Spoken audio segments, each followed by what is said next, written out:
Welcome, everybody. Happy Election Tuesday. Welcome to the Morning Update Show. I'm your co-host, Trey Holiday.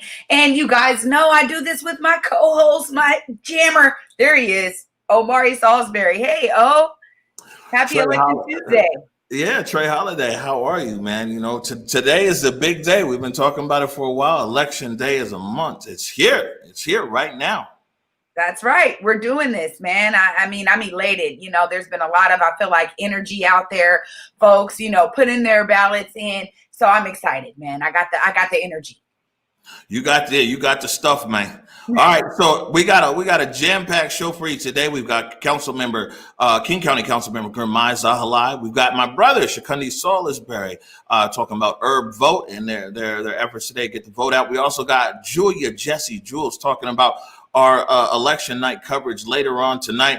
But, this guy is super busy. I called him last minute and said, hey, man, can you pop on with this? And, he never tells us no. King County Council Member Zahaliy. Good morning, sir. How are you? Good morning. Good morning, Trey Holiday. How y'all doing? Hey, good morning. How are you? I'm doing great. I'm excited. It's election day. Are y'all ready to go? Yeah, you know it, man. The energy is here. Yeah. Speaking of energy, council member, I saw that the King County elections looks like they're probably over 80% right now. King County is really turning out the vote. They're looking to go for 90,000. I think they said they need 100 and some odd thousand more votes to hit 90,000. What's it looking like in your district, the area of King County that you represent? What's the get out the vote effort looking like there? It's looking great. I've never seen this kind of energy for voting before. We're getting double, triple the turnout that we've seen this time last year. And, 2020 has shown us that political activism and showing up for the things we believe in make all the difference. And that's what I'm seeing from my constituents right now. It's a beautiful thing to see. What are some of the big things on the ballot that, you want folks to be mindful of and pay attention to right now? Absolutely. There is Seattle Prop 1, which is going to fund public transportation throughout our district, throughout Seattle and King County. There's King County Prop 1, which is the Harborview bond. We know now more than ever we need a world-class hospital like Harborview, and that would fund that. We have local and state elected officials who will show up and give us all the things that we need to survive. That's on the ballot. And as you all know, I've been a big advocate for the King County Charter amendments. These are amendments to our King County Constitution that would allow us to build more affordable housing, prevent discrimination, and above all else, create an accountable and revolutionary system of public safety as it relates to our King County Sheriff's Office. That's all on the ballot. And of course, as you all know, the president's on the ballot. That's some big stuff. We can't have another 4 years of 45. So I need everybody to show up and vote that man out as soon as possible. All right. Any call to action here? Any final call to action for the voters before we let you go?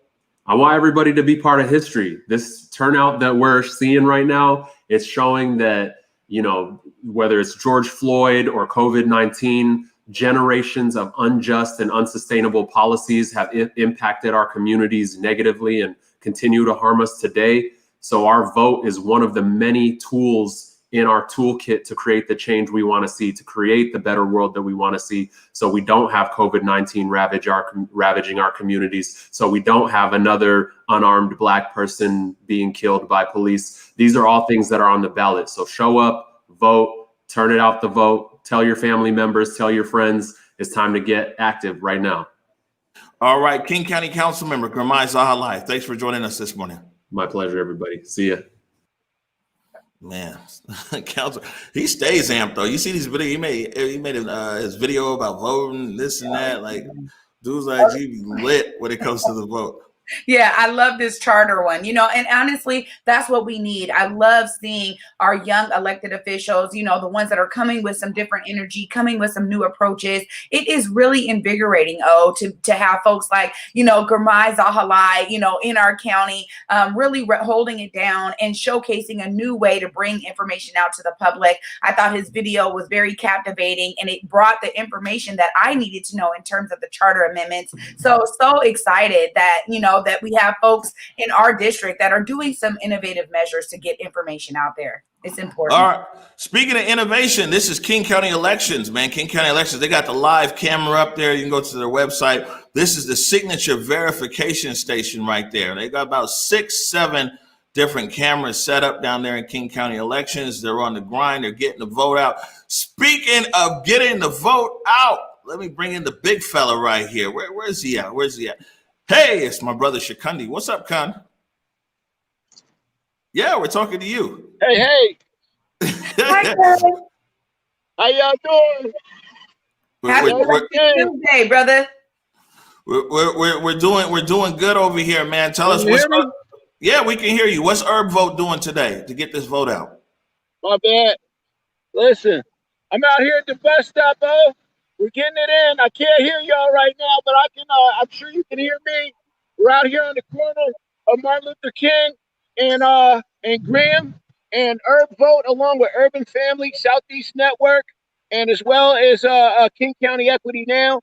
We're out here. We've got some buses going today. We're taking people to the polls. It's exciting. So if you need a ride to the polls, check us out. Go up to the Herb Vote on IG. You can text the number, but all you got to do is come out here to the bus stop. You see 'em right here.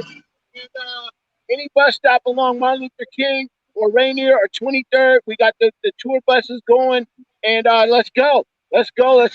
We don't want any barriers to being part of history. As the council member just said, everybody needs to be a part of history today. And I appreciate y'all taking a moment to bring me on. I wish I could hear you. I don't know. I'm having a technical difficulty, but charge it to the phone, not to my heart. We're in the street. All right, Con. We'll talk to you later. There it is right there. I like that. Charge it to the phone, not to my heart. You see, everybody is excited about this vote, man.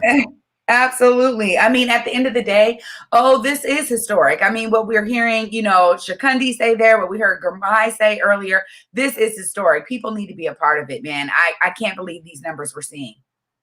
Yeah, no, it's a real deal. Let's see here. I saw something earlier where they were talking about, this was King 5. King 5 did a clip on the actual vote, King County Elections, how it's going. This was this morning. Now, not that one. Let's try this one. This is the machine that runs the ballot. Quick update here. Voter turnout now at 78% in King County, about 1.1 million ballots here. They say if they want to hit that goal of 90% turnout, that would be record breaking. They need about 130,000 people to either turn in a ballot or go to vote in person today. Now, there are a few things we want to talk about that have led to this increased voter turnout this year. One thing being that there are more ballot boxes in King County this year. There are 73 ballot drop boxes. That's nearly double from 2016. You also have those 7 in-person voting centers. Election Director Julie Weiss said those centers have seen a lot of first-time voters who are looking to register, something when you're this close to the election you have to do in person. It's important to note that when you drop off your ballot at a box today, you're likely going to see 4 people at the box: a King County election worker, a non-uniform security guard, and 2 observers, one from different political parties. Weiss says this is not uncommon during a presidential election year. She's also told me that she's hopeful everything's going to run smooth. But as election administrators, we have to prepare for all the unforeseen. If that's a snowmageddon election or running an election during a pandemic, we have to be prepared for all of those things. So we're certainly prepared, but we don't expect it. We don't have any indication that there will be any issues of electioneering or really, barring people from getting to the drop boxes. The ballot box is open this morning, but keep in mind, right at 8 o'clock tonight, they are legally required to close the boxes. Then they'll take the ballots here where they'll be sorted and counted. Again, this is the machine that your ballot runs through where they check everything about your mailing address and whatnot, and it sorts those ballots. They're anticipating having 1 million ballots counted by tonight, so they'll be able to start giving those results again, 8 p.m. this evening. All right. So people in King County, I don't know about all the other counties, but King County is lit, man. You know what I'm saying? Getting ready to pass over 90%. I think that was the objective. Clearly, they want 100%. But 90% here in King County, and those ballots are moving, through the system. So King County, I think, will have a lot of results fairly early in the evening. Absolutely. And that's the beautiful thing about it. I think that what we've been seeing is that King County is ready for this. King County has had a robust mail-in ballot system. As we see there, clearly they are ready. Ballots coming in. There's a whole conveyor belt, almost looks like the mini Amazon warehouse right there going on, making sure those ballots are getting counted. So I love seeing that. Yeah, there they are down there. The signature verification. We'll see if we can get this is live view from King County elections right here. They put a live stream up on their webpage. I mean, these guys, they're doing a good job down there. So one of the other things that people were talking about is post-election security, and people were worried about what might pop off. This was another segment here. So on King 5. Less than 24 hours before election results start pouring in, some businesses are boarding up windows, not knowing what to expect come election night. Why are cities preparing for civil unrest? I think we've seen a summer of civil unrest and people very rightly expressing their frustration and anger at the justice system in America, and that we have momentum for those protests. And on the other side, we have a lot of angst and potential violence from far-right extremist groups in America. Seattle University political science professor Marco Lowe says preparing for the worst can send a larger message. I think the city's preparing for all of these potential worst-case outcomes diminish the chance that they happen. The city of Seattle released its plan ahead of Election Day, saying law enforcement agencies have been preparing contingency plans, although there's no sign they'll need to use them. The Federal Bureau of Investigation's Seattle field office is doing the same. Every office around the country has a command post set up. Ours is already staffed, just making sure that this election goes off without any hitches. In previous election years, international election disruptions were the focus. This year, the focus has shifted. As the director said, I think last month in front of Congress, that domestic terrorism has become one of our more pressing dangers to the country, specifically white supremacy. The FBI and the city of Seattle both say there are no specific threats for Election Day or the days following. Britt Moore, King 5 News. All right, so election security, SPD, the FBI, people are boarding up buildings. I guess no one knows what to expect. I mean, we've been talking about it. Oh, you've been talking about it, that spirit out there, man. You saw it in the CHOP. We've seen it continue on. We see people out there. I think a lot of folks nationally are talking about this because of the spirit of the nation. It's alive and well. And I think people are thinking about the outcome. And if it feels like that it's rigged in any way, if people are feeling like, hey, we're on the verge of this dictatorship, and that spirit and that energy of the dictator is coming to play. I think there's a lot of folks that I've been talking about this in community. It's definitely a part of the general discourse right now. Yeah, well, I mean, what's interesting for me is I spent like half of my career overseas, and I went through quite a few elections, 3 elections in Tanzania, 3 elections in Kenya, 2 elections in Rwanda, 2 elections in South Africa. And, it is crazy because this is the feeling, the talk, and the discussion and all of that we hear right now. I remember me and Damian Burrell, me and Big D, it was 5 years ago, when President Magufuli was in the election there in Tanzania, and they sent all the diplomats home. They did this and that. I mean, we were watching to see what was going to happen. And it was general tension everywhere, APCs on the streets and everything else. I would never, ever in my life, of all these elections that I witnessed across different countries around the world, would think that it's these kinds of conversations and everything else that's happening here in the United States of America. Like I saw that was in Tanzania. Unfortunately, there in Kenya, there was election violence there. When Uhuru Kenyatta was the year that he was elected, there was election violence. And I mean, just the talk of it, and everything was shut down, economy, everything was shut down. And people were so in fear of violence around the election. And I would never, ever guess that here, United States, this is the conversation that we're having. The thing is that you're absolutely right. You're someone who has really seen it firsthand on the ground. And, to think that now, here in your own home country, we're dealing with very similar characteristics. And really, it's the energy, the spirit of, this kind of dissent is alive and well in the people. And it's been riled up over 4 years. This kind of thing that I feel like a lot of folks felt like over the years have been more and more and more and more and more and more suppressed in terms of just this kind of like brazen, nationalism that unfortunately really doesn't count for this melting pot that America really is and really has been.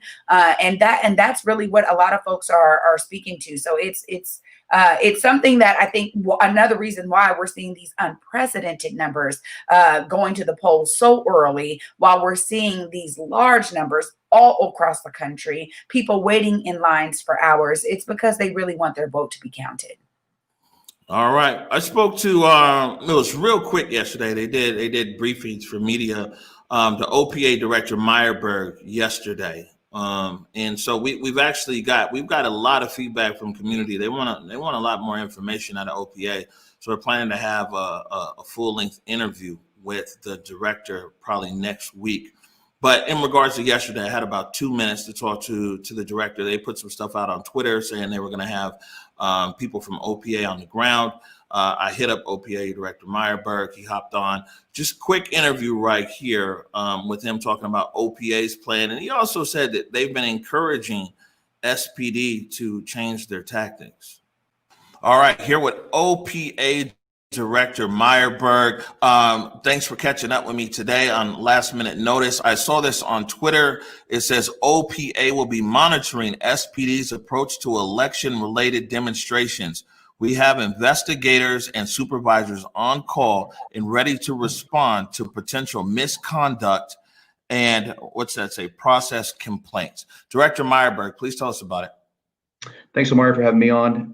So basically what we're doing is a little bit differently than our approach to the first protests that occurred in the spring and summer. We're going to have both of our civilian supervisors are going to be on call starting on election night in case there's any call outs or misconduct that occurs. We want to be able to go to the scene and to have enough personnel to respond to multiple scenes if possible.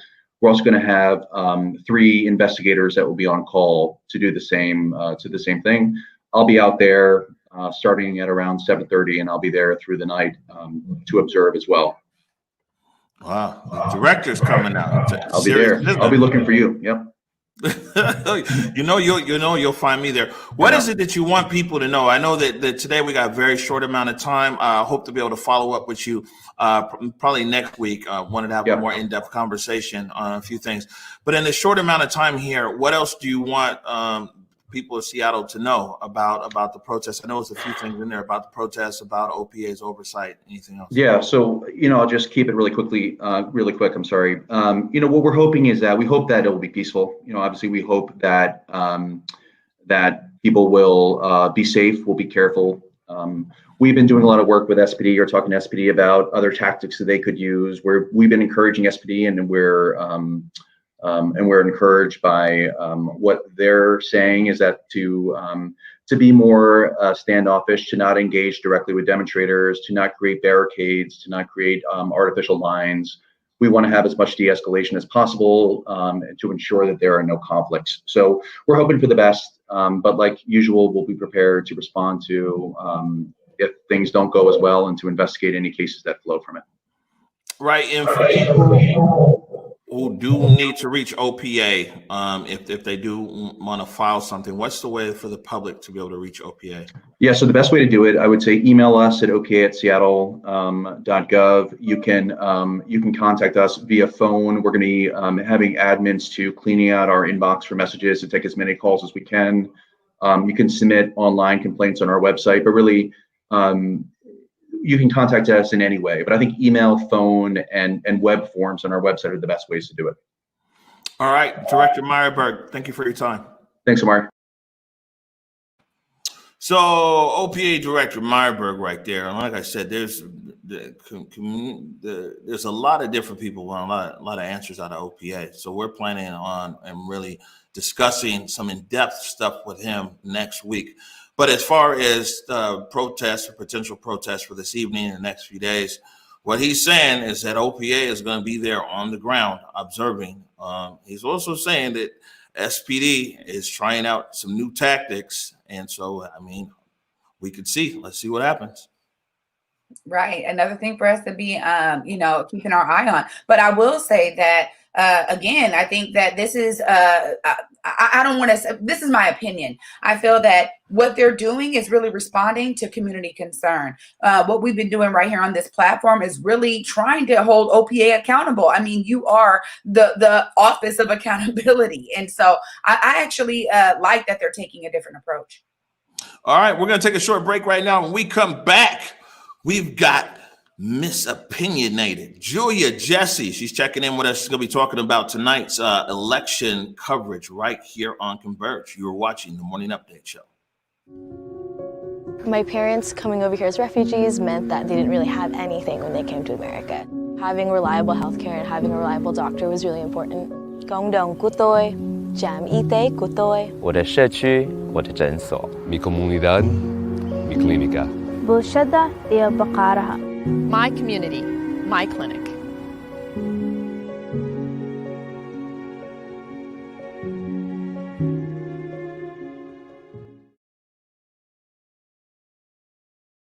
Hey, what's up, everybody? It's your man, the Big O. Want to take a moment here, first of all, to say thank you for your support of Converge Media. We definitely wouldn't be here without you.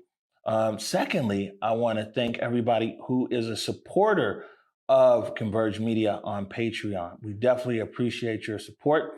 And for those of you might not know, I'll let you know, we operate 100% off of donations. Some donations big, most donations small, but we love all donations all the same. If you haven't done so yet, I want to encourage you to go on our website to whereweconverge.com/donate and subscribe. You click on the Patreon link and you can subscribe for as little as $5 a month. There's higher tiers beyond that as well. And just know that your subscription literally keeps us on the air. Once again, I want to thank you for all your support. All right, welcome back to the Morning Update Show. My name is Omari Salisbury. And I am Trey Holiday. Yay, Holiday. And again, thank you to everybody out there for your continued support over here at Converge. You know, we're doing what we can with what we have. We could always use a little bit more. Let's see here. Where is she? She's in the waiting room. Let's bring Julia Jessie out of the waiting room. She's ready to bust out. Got a whole lot of opinion. There she is. Hey, what's up, Julia Jessie? What's up, guys? I'm so glad. I've been watching you guys' show all morning, so I'm glad to be in the mix. I feel like I'm there with y'all. Yeah, you are here. You are here with us. All right, Julia. So hold on. Let me put this up here. This is tonight. And actually, there's a few more people have been added on here. Enrique Cerna is joining us, and so is Kevin Schofield from SCC Insight. But election night coverage right here, 7 o'clock on the West Coast and 10 o'clock there on the East Coast. Julia, man, tell us, how are you feeling about the election? How are you feeling about the voter turnout? Listen, I mean, first and foremost, you guys know I'm in the nation's capital. I'm here in DC, and the energy is high. I mean, I've never seen it so crazy, except for outside of Obama, which was a little bit different. So I think everyone's energy from the Biden camp is a little bit, still waiting to see what's going to happen. So we have that. We need 270 to win. And I'm really looking forward to seeing what's going to go on with these battleground states. So we got a lot to think about. All right. And so tell us real quick, because I know that you work there in government in Washington, D.C. on the street level there, especially in the Black community there in D.C. What has the turnout been like there? Well, we have 95 polling centers that are open today. So we are really, really, really getting a lot of good turnout. If you guys live in Ward 8, make sure you vote for my Councilmember Trayon White. He is up for re-election. We're having a lot of people come out. I mean, historically and continually, our state is blue, so we've had a lot of people voting early, as early as last Tuesday. So the lines are really not as long, but there is a lot of energy in the community for sure. All right, Julia, we look forward to seeing you tonight at 7 p.m. People can't see it behind you, but you got a big old bag of opinion behind you. It's wearing me out. Oh, I'm definitely going to let people know. I mean, listen, 10 o'clock, I will be in the house ready to go live. They boarded up all of DC. They have restricted downtown. So I am not going to be anywhere near that White House tonight. I expect there to be some unrest, so I heard you guys think, having the same concerns out there in Seattle and really all across the country. So I don't know if we're going to get a clear decision tonight, Amari and Trey, but we'll see. I mean, we might have to wait a few days to see what happens, but my opinion will be right there first and foremost. Count votes and chill. There we go. All right, Julia, we'll cut you loose. We know you're busy out there in DC. So that's I'm gonna go to another polling center. There it is. 7 o'clock Pacific time, 10 o'clock East Coast time where you're at. We'll see you then, okay? Bye, Jessie. Bye, guys. Boom. So Julia's joining us, and for people who have been following our coverage, when you get Julia, Jessie, and Mike Davis together from the South Seattle Emerald, it's always a good time. I'll say that. I skipped over a story so we could make everybody on time for these lives, but the lives are done. Something big happened yesterday, Treyana. Let's get into it. And I'll give you a hint. All these different organizations that you're a part of, I think plays a big part of what happened yesterday. Do you know what happened yesterday? I do, my friend. Let's share it with the people. Look at you. All right. Okay, yesterday, the Seattle City Council took a historic vote unanimously to pass legislation 199905 and 199906. 905 is the transfer of Fire Station 6 to the Africatown Community Land Trust, and 199906 is the Central Area Senior Center. It's only a guy like me that sits up and watches this stuff here on the Seattle channel. But here is the vote, the historic vote, finalize the transfer of Fire Station 6 to Africatown Community Land Trust. So again, I'm happy to vote yes, and will continue to support Africatown's community developments in the budget votes later this month. Thank you so much. Thank you, Councilmember Sawant. Any other comments on the bill? Okay, hearing and seeing none, will the clerk please call the roll on the passage of the bill? Herbold. Yes. Juarez. Aye. Lewis. Aye. Morales. Yes. Mosqueda. Yes. Peterson. Yes. Sawant. Yes. Strauss. Yes. President Gonzalez. Aye. 9 in favor, none opposed. The bill passes and the chair will sign it. Will the clerk please affix my signature to the legislation? And just like that, the legislation passes. Fire Station 6 goes over to the community. And hold on here, we reached out to the mayor as usual. Let's see what the statement was. I sent over a statement here. It says, Mayor Durkin applauds the city council's vote to transfer the Central Area Senior Center and Fire Station 6 to Black-led organization. This is really long, by the way. It's like 4 pages. They sit over here, but basically the mayor's saying that the transmittal of legislation for the city council, the permanent transfer of the Central Area Senior Center back to community. It talks about here, we're excited to bring this important space back to service to the community. The William Gross Center for Cultural Innovation and Enterprise will provide space for cultivating the geniuses connecting to our community. Man, that's why King Garrett, the guy right there in that quote. But up here, basically, the mayor transmitted this 5 weeks ago over to the city council, or about 5 weeks ago. The city council passed the legislation yesterday. So Fire Station 6 and the Central Area Senior Center are going to community. Trayana, what's next for Fire Station 6? Well, this is where it gets really fun, because now the exploration can begin. When we talk about the initial, inhabitants of Fire Station 6, we're excited because a lot of things have been in incubation, and now a lot of those operations can begin to move into the space. I'm excited. You guys are going to be hearing more and more coming out in the coming weeks, because really it's now go time. And let's just also say that this is really about years and years of work from community to continue to press on. When we talk about a transfer like Central Area Senior Center going through 7 mayors to get to this point, this is definitely a victory, long time coming, but I'm just elated, and I want to just celebrate these wins in the community today.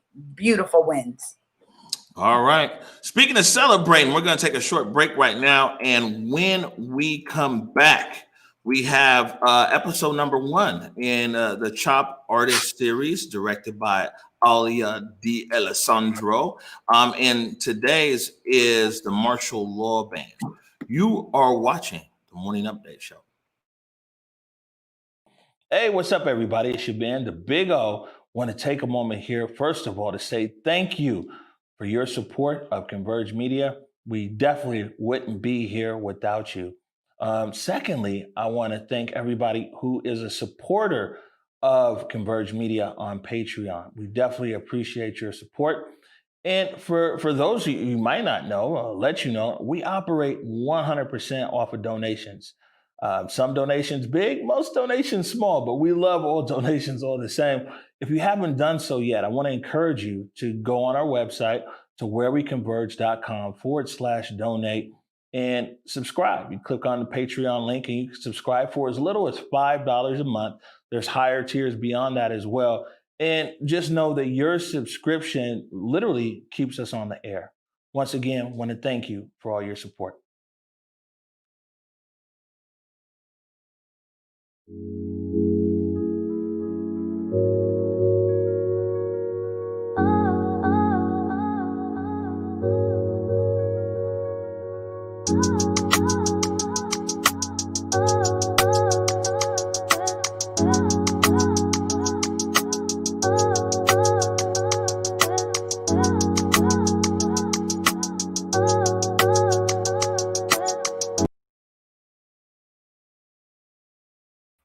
There we are. There we go. Reminder right there also that the limited edition tees are there, where we converge /shop. You know what I'm saying? That music gets me going, I like it. know, this is back here jamming. Forgot to press buttons and everything. Converge director Alia D. Alessandro set out on a mission to follow up with some of the artists that were playing, that were jamming during the Chop. And we got a 3-part series here called The Chop Artists, basically following up with them. Today is the Martial Law Band and their story here. Got to warn people, though, there is, and it's actually, I'm glad I watched this last night because it's my footage, and I rarely ever watch any of my footage. And so I'm glad I saw it last night. But there is, you will hear some flashbangs in here, man, for a lot of people that's triggering, including myself. But this is an outstanding piece right here by Alia de Alessandro, Martial Law Band. What's poppin', y'all? My name is Marshall of the Martial Law Band. Nice to meet you. What's up, y'all? It's the Hospitality. Checking in with y'all. When it came to playing music in the Chop, there was no other feeling. Nothing else in this world can replicate it, because you're out there with a bunch of other people that are fighting for the same cause and the same vision of the world that you hope to see, an equitable one. You are free, finally. You are free. That's why we are all happy. And so being out there on the Chop, you could just feel the energy. You'd always have to be out on your toes because you don't know what's going to happen, and you're there for a purpose, which is to, at the time we were all rallied around the 3 demands. Defund the police, fund the communities and free all protesters. So our music being there just allowed for a different type of space to amplify that same 3 message. I think playing music in a protest situation brings balance. When you have that many people on either side, there's a lot of aggression, and when you bring music in, it seems to be the one thing that can speak to everyone, regardless of what side of the line you're standing on. I think that it reminded people that the world was still spinning and worth fighting for.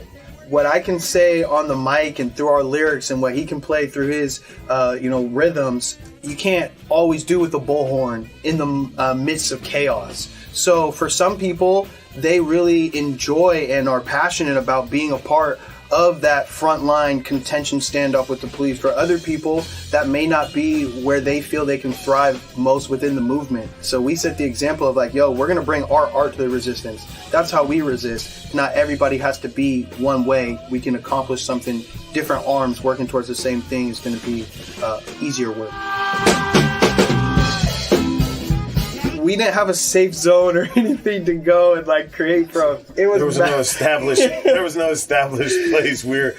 First day we were playing in the street, literally in the street, just set up on the ground. No stage. The next day we played on a stage that we went and got ourselves because we didn't want to play in the street. It got us accustomed to creating our art and like almost like a war zone or a quick mentality.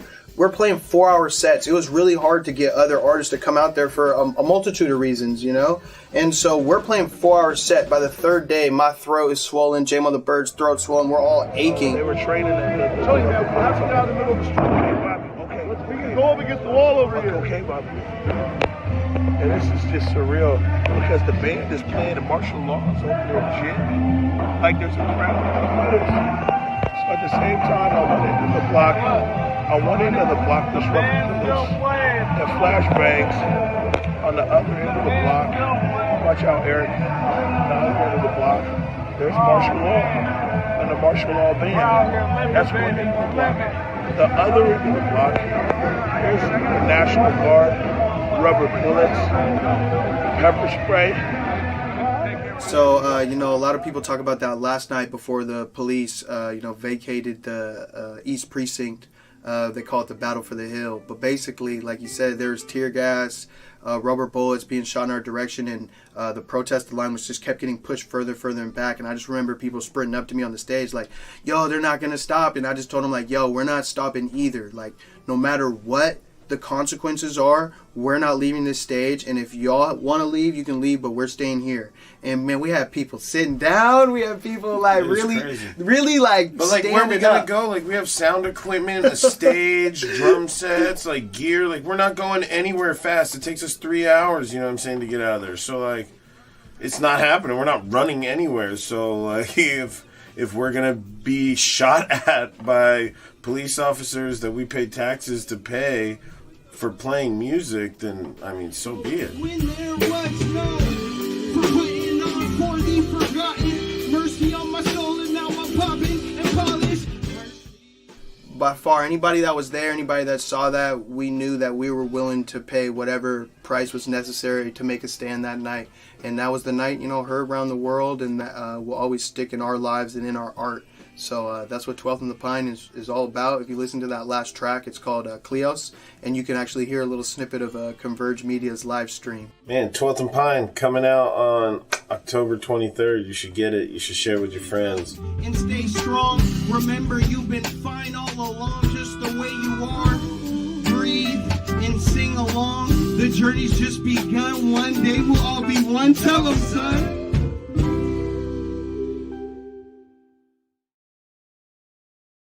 All right, the Martial Law Band put together right there by Alia D'Alessandro.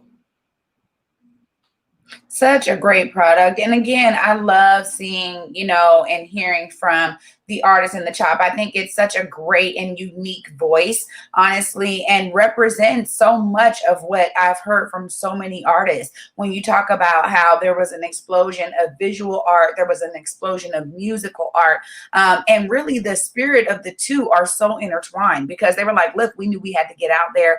I loved hearing Marshall say that, about how it was infectious, drawing the people out there, people sitting on the ground. It really was such a spirit. And really, I think that spirit is continuing into the voting polls today. I love it. We're going to take a short break right now. And we come back, we're going to focus on the importance of getting out to vote. Now is one of the most important elections in our country's history. With a global pandemic, a withering economy, social change, and a lot of other crazy stuff.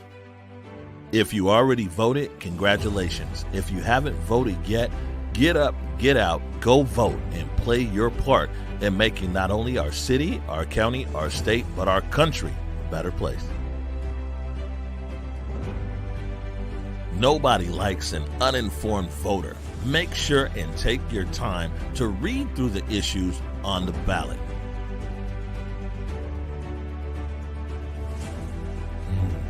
I wonder if it's going to be Taco Tuesday on Election Day.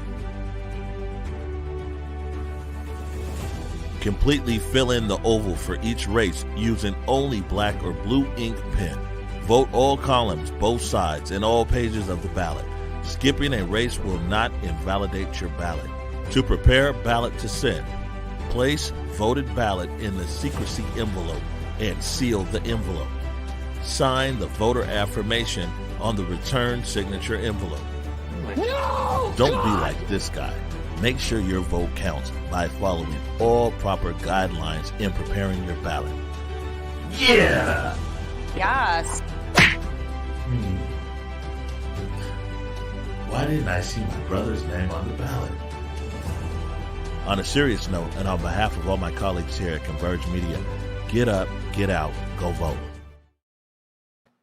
All right, welcome back to the Morning Update Show. My name is Omari Salisbury. And I am Trey Holiday. Trey, so I came across a story this morning out of Jacksonville, Florida. This man, Rudolph McKissick Jr., he's 93, and he talks about he's been voting for 70 years. Great story right here out of WJAX in Jacksonville, Florida. Rudolph McKissick Sr. isn't new to voting. Matter of fact, he's been voting for the past 7 decades. McKissick cast his first ballot when he was 22 years old back in 1949. Now, at 93 years older, he says voting is a top priority. But why is voting significant? Because this was one of the things that we could not do. And what a joy it was to begin having that privilege to vote. And when all of us as a people would have that mentality of voting because we could vote, it did make a difference. McKissick cast his first ballot 71 years ago. In 1949, not all African Americans in the United States were granted the right to vote. He says when he first voted, it wasn't significant. He did it because his father didn't have the right to. I see the great possibilities that we have now, and we're more equipped now to help one another than we've ever been in our lifetime. Because we have more, we know more, we are more. We're great people. And if we made it through, if our foreparents made it through the slavery, and through the dying segregation, we can make it through this. But remember, the one thing they did, they worked together for one another and not against one another. It would be a travesty, like, if they didn't keep in mind when I'm 18, I can vote, and my vote, you've got to see it singularly, my vote will make the difference in our future. William McKissick Sr. right there, caught that on WJAX out of Jacksonville, Florida this morning. Can't emphasize how important it is. If you have not voted yet, get that vote out. I mean, you have to get that vote and get it in the box. Like I said, we're at 90% right now. We're closing in on 90% right now. We need to hit that objective here in King County. We need, if you haven't got out there and voted, get to the box, man. You know what I'm saying? It's like, it's a long history behind this vote and the suppression of this vote, a very long history. I just love that they did this story and that we put it in the show, because honestly, you're so right. We're hearing so much out there. I get it. A lot of folks are like, I'm not voting. I'm not voting. I've heard it in the community a bunch. And I've talked to these people. I understand, right? I do. And for me, it's been that this is the system we have right now. Let's utilize our voice with what we have right now. And I know, historically speaking, and we've lifted it up here, that, it goes along both sides. It's not just that the Democrats have always been the saviors. Nobody has been the savior for the Black community. We understand these dynamics, but let's utilize the right that we have. And let's think about what all of those people fought for, like McKissick just said right there. I'm telling you, I was inspired once again. Let's be clear. Ain't nobody coming to save our Black asses. That's right. 100%. Ain't nobody coming to save our Black asses. And anybody, it's not okay. And I don't understand. Anybody's talking about they ain't voting. You know what I'm saying, man? Definitely. When you talk about, people always say, if you say this, say that, I'm deleting you. I got all kinds of different people from different ideologies on my social media, and it's cool. But let me see somebody come across say that, man, I just ain't voting, delete. You know what I'm saying? Because you don't understand the importance of this all the way from there's the presidential, but from the local things. You had Councilmember Zahaliy on here, and whether you agree with the positions that he's put forward or not, these are local issues. There's a local issue, I think it's number 90, sex education in schools. That's a very, very local issue.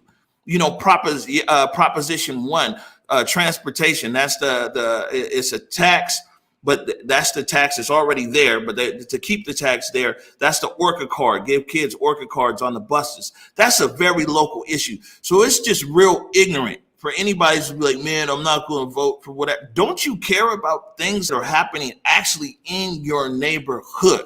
You know what I'm saying? I mean, I think people need some more motivation. Hold tight. Slavery is not abolished until the Black man has the ballot. Those words were spoken by Frederick Douglass back in 1865 at the end of the Civil War. And now here we are in 2020, heading towards another presidential election, arguably one of the most pivotal in generations. And as we've already seen in the primary season, the right of the Black man and woman to vote is still not a guarantee. Are we fired up? Activist Latasha Brown has dedicated her career to the notion that all Black voters matter. We're on the ground doing the work, really excited about getting people out to vote. Voters in the Atlanta area endured hours of lines. But just last week in the Georgia primary elections, Brown was appalled by what she saw. We're going to waiting times of 3 to 6 hours. African-American voters enduring endless lines and overwhelmed poll workers. That is unacceptable, y'all. There's been a distinction between how Black voters have been treated in this country. In many ways, our contemporary moment has been the perfect storm in demonstrating some of the historic problems that have plagued Black voting rights during the history of our nation. This year marks the 150th anniversary of the ratification of the 15th Amendment, which states the right to vote shall not be denied on account of race. The 15th Amendment is greeted with enthusiasm across the United States by African Americans because they recognize how important this moment is. That joy was short-lived. Jim Crow laws were passed in the South to keep Blacks from the ballot box. You'll have the poll tax. There'll be the literacy test. There was always the threat of violence and intimidation at the polls. These efforts to prevent African Americans from voting were ultimately very successful. But then in the 1960s, a defiant generation fought back peacefully, marching for their voting rights, only to be met with billy clubs and tear gas.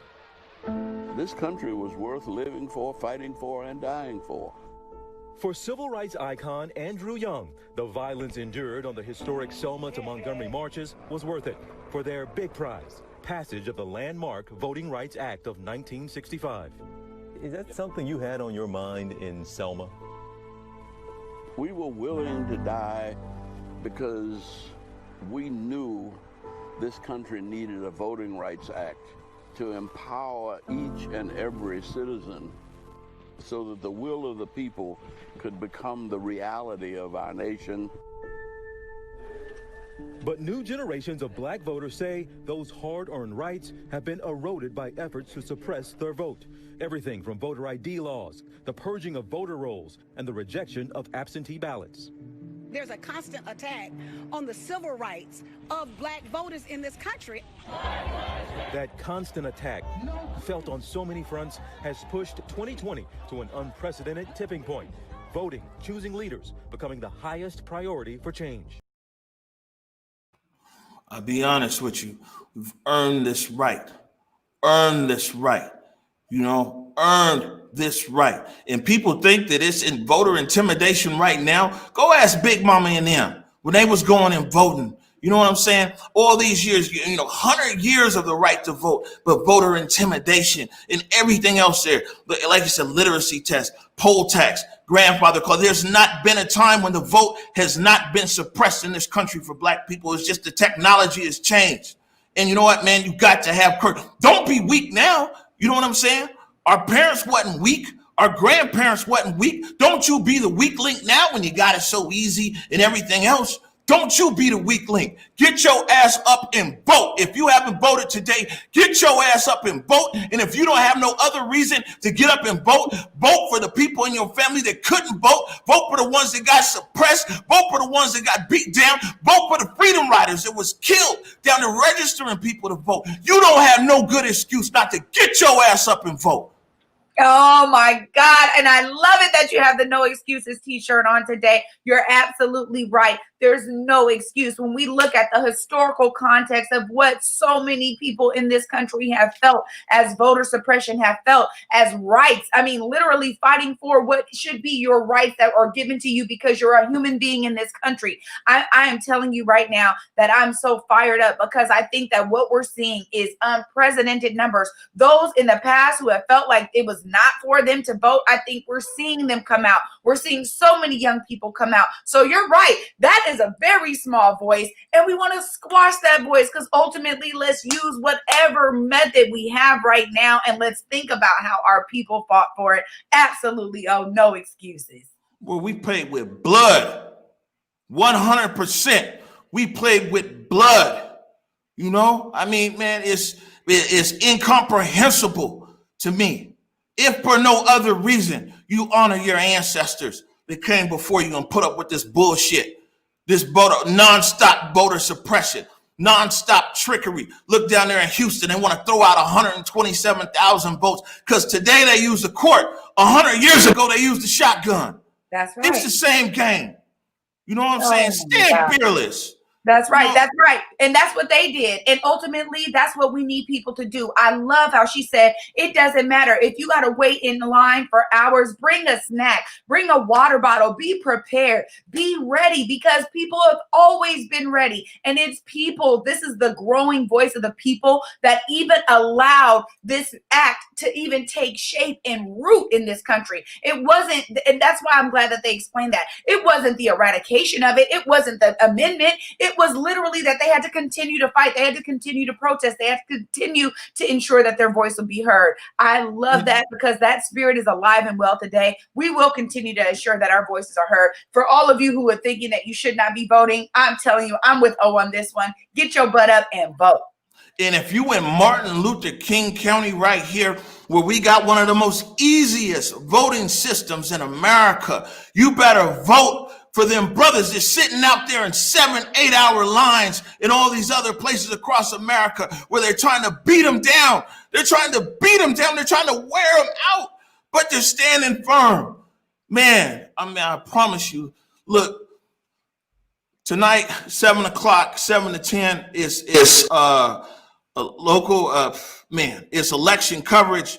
Julia Jessie, Marcus Henderson, Mike Davis, Enrique Cerna, Kevin Schofield. We all gonna be there. And I'm gonna tell you, Trey, I'm already standing over here, and I'll tell you this, I'm gonna keep standing, and I'm gonna die on my feet on this. You know what I'm saying? I swear to God, I won't kneel, I won't budge, I won't take no knee, I won't consent to anything. This is the most sacred thing you can do. Get out there and vote. Absolutely. Get out there and vote. What he said is true. I think that this is the time to utilize your voice to make this country what you believe it can be, what you know it can be. That's how we utilize that vote and actually utilize our voice. Thank you, O, for all of your passion on this matter. It's definitely warranted, my friend. Oh, good, man. We gone. Catch you later. Peace. Lift every voice and sing till earth and heaven ring with the harmonies of liberty. Let our rejoicing rise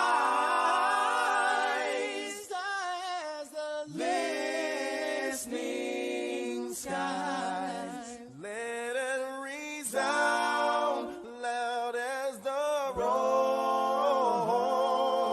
sea.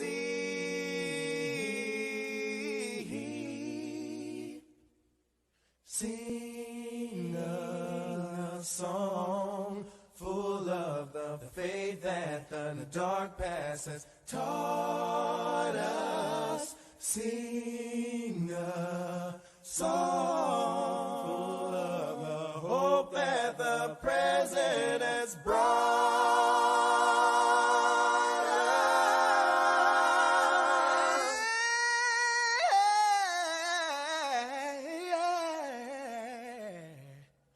Facing the rising sun.